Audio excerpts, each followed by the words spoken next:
Original certificates college వాళ్ళు ఇవ్వట్లేదా? మీకు ఆ కాలేజ్ నచ్చలేదా? ఫ్యాకల్టీ నచ్చలేదా?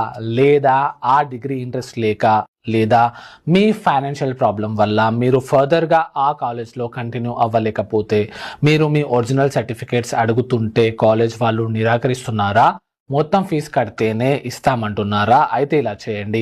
ఫస్ట్ మీ కాలేజ్ యూజీసీలో రికగ్నైజ్ అయిందా లేదా అని చూడండి. తర్వాత జాయిన్ అయ్యేటప్పుడు ఏదైనా బాండ్ లేదా కాంట్రాక్ట్ పై సిగ్నేచర్ చేశారా ఒక్కసారి గుర్తు చేసుకోండి. యూజీసీలో మీ కాలేజ్ రికగ్నైజ్ అయితే మీరు యూజీసీ వెబ్సైట్లోకి వెళ్ళేసి కంప్లైంట్ ఇవ్వచ్చు. ఒకవేళ యూజీసీ నుండి ఎటువంటి రెస్పాన్స్ రాకపోతే మీరు అడ్వకేట్ నుంచి ఒక లీగల్ నోటీస్ పంపించండి. నోటీస్ పంపించాక కూడా ఎటువంటి రెస్పాన్స్ రాకపోతే అప్పుడు మీరు కోర్టును ఆశ్రయించి మీ ఒరిజినల్ డాక్యుమెంట్స్ పొందవచ్చు. ఒకవేళ కాలేజ్ జాయిన్ అయ్యేటప్పుడు మీతో ఏదైనా బాండ్ లేదా అగ్రిమెంట్ సైన్ చేయించుకుంటే అయినా కూడా మీ ఒరిజినల్ సర్టిఫికేట్స్ ఇవ్వాలి. వాళ్ళు ఆ బాండ్ లేదా అగ్రిమెంట్ ద్వారా కోర్టులో వేసి మనీ తీసుకోవచ్చు. కానీ మీ ఒరిజినల్ సర్టిఫికేట్స్ ను కస్టడీలో ఉంచుకోరాదు.